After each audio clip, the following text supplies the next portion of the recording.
ಎಲ್ಲರಿಗೂ ನಮಸ್ಕಾರ. ಇಂದಿನ ವಿಡಿಯೋಗೆ ತಮ್ಮೆಲ್ಲರಿಗೂ ಆತ್ಮೀಯವಾದ ಸ್ವಾಗತವನ್ನ ಕೋರುತ್ತಿದ್ದೇನೆ. ಪೇಪರ್ 2 SSTಗೆ ಸಹಾಯವಾಗುವಂತೆ NCERT ಸಿಲೆಬಸ್ನ ಕ್ಲಾಸ್ 6th ಹಿಸ್ಟ್ರಿ ಕ್ಲಾಸ್ ಆಗಿರುತ್ತೆ ಇದು. NCERT class 6th history chapter 1. ನೀವೇನಿಲ್ಲಿ ನೋಡ್ತಾ ಇದ್ದೀರಾ, ಇದು NCERT ಸಿಲೆಬಸ್ ಅಲ್ಲಿರುವಂತಹ 6ನೇ ತರಗತಿಯ ಹಿಸ್ಟ್ರಿ ಟೆಕ್ಸ್ಟ್ ಬುಕ್ ಆಗಿರುತ್ತೆ. This is our chapter 1. What, where, how and when. ಈ ಚಾಪ್ಟರ್ಗೆ ಸಂಬಂಧಿಸಿರುವಂತೆ ಎಲ್ಲ ಇಂಪಾರ್ಟೆಂಟ್ ಪಾಯಿಂಟ್ಸ್ಗಳನ್ನ ನೀಡ್ತೀನಿ, ಹಾಗೂ ಇದಕ್ಕೆ ಸಂಬಂಧಿಸಿದಂತೆ ಪೆಡಗಾಜಿ ಕಾನ್ಸೆಪ್ಟ್ ಸಹ ಚಾಪ್ಟರ್ ವೈಸ್ನ ಹೇಳ್ಕೊಡ್ತೀನಿ. ಈ ಪಾಠವನ್ನು ಮಕ್ಕಳಿಗೆ ಯಾವ ರೀತಿ ಉದಾಹರಣೆಗಳ ಸಮೇತ ನಾವು ಹೇಳ್ಕೊಡ್ಬೋದು ಅನ್ನೋದು ಚಾಪ್ಟರ್ ವೈಸ್ ನಾವು ತಿಳ್ಕೊಳ್ತಾ ಹೋದರೆ ಪೆಡಗಾಜಿ ನಮಗೆ ಇನ್ನೂ ಚೆನ್ನಾಗಿ ಅರ್ಥ ಆಗುತ್ತೆ. ಬನ್ನಿ ಹಾಗಾದರೆ ಚಾಪ್ಟರ್ 1 ಅಲ್ಲಿರುವಂತಹ ಎಲ್ಲ ಪಾಯಿಂಟ್ಸ್ಗಳನ್ನ ತಿಳ್ಕೊಳ್ಳೋಣ. What, where, how and when. What is the meaning of this title? History tries to answer 4 questions for every event. First, what happened? Second, where did it happen? Third, how did it happen? And fourth, when did it happen?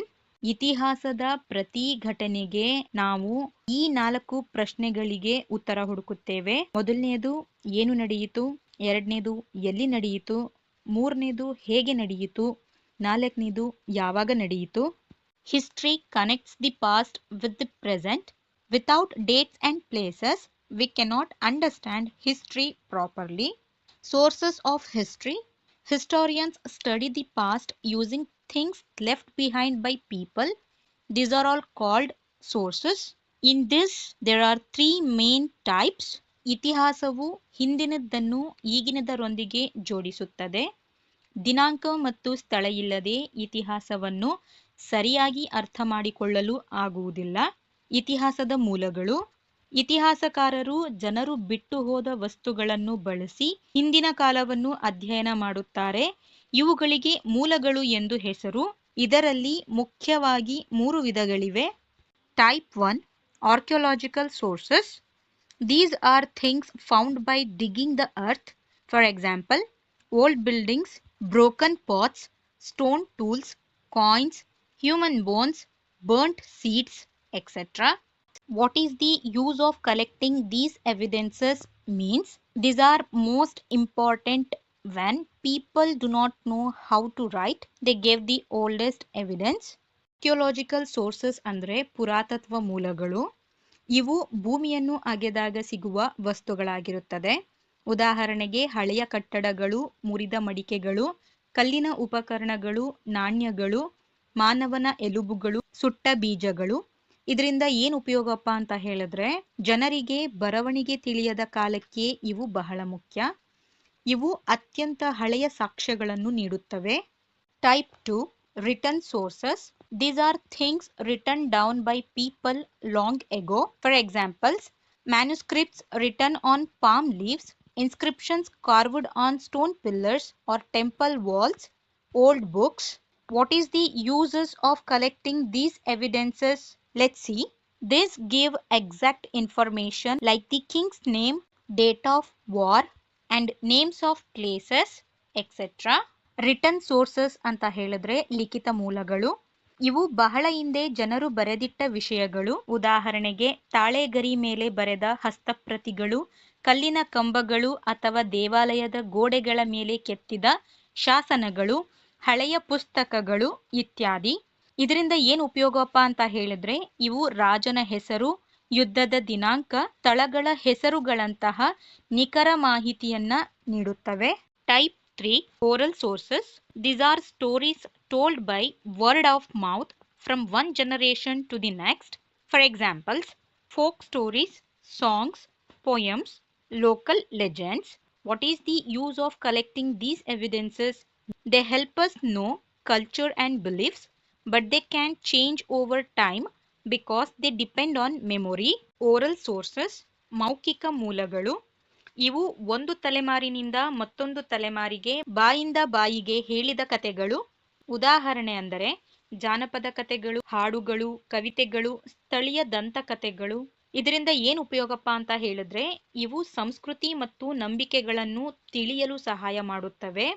ಆದರೆ ಇವು ನೆನಪಿನ ಮೇಲೆ ಅವಲಂಬಿತವಾಗಿರುವುದರಿಂದ ಕಾಲಾನಂತರದಲ್ಲಿ ಬದಲಾಗಬಹುದು. No single person wrote the history of ancient India. Historians combine all the above mentioned 3 sources to write true history. ಪ್ರಾಚೀನ ಭಾರತದ ಇತಿಹಾಸವನ್ನು ಒಬ್ಬ ವ್ಯಕ್ತಿ ಮಾತ್ರ ಬರೆದಿಲ್ಲ. ಇತಿಹಾಸಕಾರರು ಈ ಮೇಲಿನ 3 ಮೂಲಗಳನ್ನು ಸೇರಿಸಿ ನಿಜವಾದ ಇತಿಹಾಸವನ್ನು ಬರೆಯುತ್ತಾರೆ. How to read dates BCE and CE. First, BCE. It means before common era. This is the same as BC. For example, 500 BCE means 500 years before Jesus was born. Bigger BCE number is equal to older event. Second one is CE, which means common era. This is the same as AD. For example, 2026 CE means this year after Jesus was born. Third, approximate dates. For very old things, the exact year is not known. For example, Bhimbetka cave paintings are about 10,000 years old, but we say approx because no written record exists. 300 BCE happened much earlier than 200 CE. Always remember, BCE dates go backwards. ದಿನಾಂಕಗಳನ್ನು ಹೇಗೆ ಓದುವುದು? BCE ಮತ್ತು CE. BCE ಎಂದರೆ before common era. ಇದಕ್ಕೆ ಕ್ರಿಸ್ತಪೂರ್ವ ಎಂದು ಕರೆಯುತ್ತಾರೆ. ಉದಾಹರಣೆಗೆ 500 BCE ಎಂದರೆ ಯೇಸು ಹುಟ್ಟುವ 500 ವರ್ಷಗಳ ಮೊದಲು. BCE ಸಂಖ್ಯೆ ದೊಡ್ಡದಾದಷ್ಟು ಘಟನೆ ಹಳೆಯದು. CE ಎಂದರೆ ಕಾಮನ್ ಎರಾ. ಇದಕ್ಕೆ ಕ್ರಿಸ್ತ ಶಕ ಎಂದು ಕರೆಯುತ್ತಾರೆ. ಉದಾಹರಣೆಗೆ 2026 CE ಎಂದರೆ ಯೇಸು ಹುಟ್ಟಿದ ನಂತರದ ಈ ವರ್ಷ. ಅಪ್ರಾಕ್ಸಿಮೇಟ್ ಡೇಟ್ಸ್ ಅಂದಾಜು ದಿನಾಂಕಗಳು. ಬಹಳ ಹಳೆಯ ವಸ್ತುಗಳಿಗೆ ನಿಖರ ವರ್ಷ ತಿಳಿದಿರುವುದಿಲ್ಲ. ಉದಾಹರಣೆಗೆ ಭೀಂಬೆಟ್ಕಾ ಗುಹೆ ಚಿತ್ರಗಳು ಸುಮಾರು 10,000 ವರ್ಷ ಹಳೆಯವು. ಆದರೆ ಲಿಖಿತ ದಾಖಲೆ ಇಲ್ಲದ ಕಾರಣ ನಾವು ಅಂದಾಜು ಎಂದು ಹೇಳುತ್ತೇವೆ. Why do place names change? Place names change when language, rulers or culture changes. For example, Magadha became Bihar because the region and language changed. Example 2, Bombay became Mumbai because Mumbai is the local Marathi name. Example 3, Kolkata became Kolkata because Kolkata is the correct Bengali pronunciation. Example 4, Madras became Chennai because Chennai is the Tamil name. ಸ್ಥಳಗಳ ಹೆಸರುಗಳು ಯಾಕೆ ಬದಲಾಗುತ್ತವೆ? ಭಾಷೆ, ರಾಜರು ಅಥವಾ ಸಂಸ್ಕೃತಿ ಬದಲಾದಾಗ ಸ್ಥಳಗಳ ಹೆಸರುಗಳು ಬದಲಾಗುತ್ತವೆ. ಉದಾಹರಣೆಗೆ ಮಗಧವು ಬಿಹಾರವಾಯಿತು ಏಕೆಂದರೆ ಪ್ರದೇಶ ಮತ್ತು ಭಾಷೆ ಬದಲಾಯಿತು. ಉದಾಹರಣೆ 2, ಬಾಂಬೆ ಮುಂಬೈ ಆಯಿತು ಏಕೆಂದರೆ ಮುಂಬೈ ಸ್ಥಳೀಯ ಮರಾಠಿ ಹೆಸರು.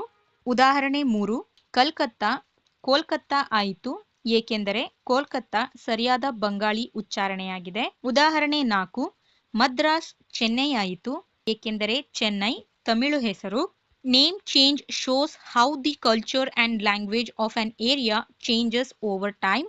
ಹೆಸರಿನ ಬದಲಾವಣೆಯು ಒಂದು ಪ್ರದೇಶದ ಸಂಸ್ಕೃತಿ ಮತ್ತು ಭಾಷೆ ಕಾಲಾನಂತರದಲ್ಲಿ ಹೇಗೆ ಬದಲಾಗುತ್ತದೆ ಎಂಬುದನ್ನು ತೋರಿಸುತ್ತದೆ. Some important terms for exam. First one, manuscript. A book written by hand.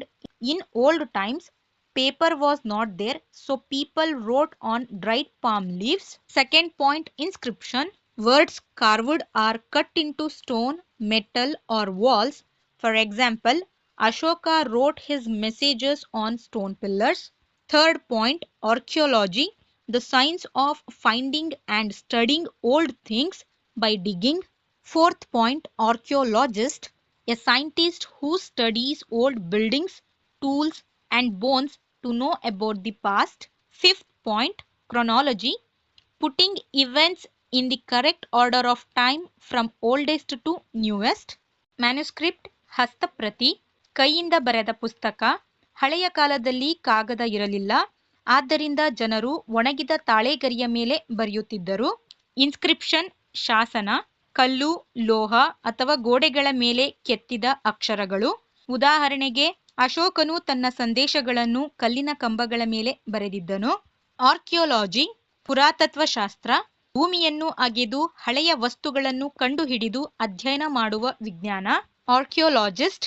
ಪುರಾತತ್ವ ಶಾಸ್ತ್ರಜ್ಞ. ಹಳೆಯ ಕಟ್ಟಡಗಳು, ಉಪಕರಣಗಳು ಮತ್ತು ಎಲುಬುಗಳನ್ನು ಅಧ್ಯಯನ ಮಾಡಿ ಹಿಂದಿನ ಕಾಲದ ಬಗ್ಗೆ ತಿಳಿದುಕೊಳ್ಳುವ ವಿಜ್ಞಾನಿ. ಕ್ರೊನಾಲಜಿ, ಕಾಲಾನುಕ್ರಮ, ಘಟನೆಗಳನ್ನು ಹಳೆಯದರಿಂದ ಹೊಸದಕ್ಕೆ ಸರಿಯಾದ ಸಮಯದ ಕ್ರಮದಲ್ಲಿ ಜೋಡಿಸುವುದು. How NCERT says to teachers, teach this chapter to children. Start with local examples. Show children old photos from home or old coins to explain source.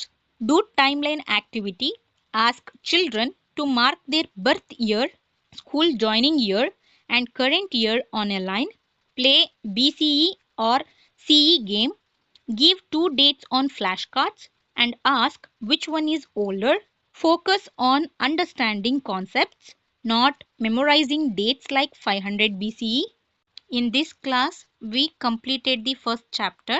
ಇವತ್ತಿನ ತರಗತಿಯಲ್ಲಿ ನಾನು NCERT 6th ಸ್ಟ್ಯಾಂಡರ್ಡ್ಗೆ ಸಂಬಂಧಿಸಿದ ಮೊದಲನೇ ಪಾಠದ ಬಗ್ಗೆ ತಿಳಿಸಿಕೊಟ್ಟಿದ್ದೇನೆ. ಈ ವಿಡಿಯೋ ತಮಗೆ ಸ್ವಲ್ಪವಾದರೂ ಸಹಾಯಕವಾಗುತ್ತಿದ್ದಲ್ಲಿ ಚಾನಲ್ಗೆ ಸಬ್ಸ್ಕ್ರೈಬ್ ಮಾಡಿಕೊಳ್ಳಿ. ತಮ್ಮ ಅನಿಸಿಕೆ ಅಭಿಪ್ರಾಯಗಳನ್ನು ತಿಳಿಸಲು ಮರೆಯದಿರಿ. ಧನ್ಯವಾದಗಳು.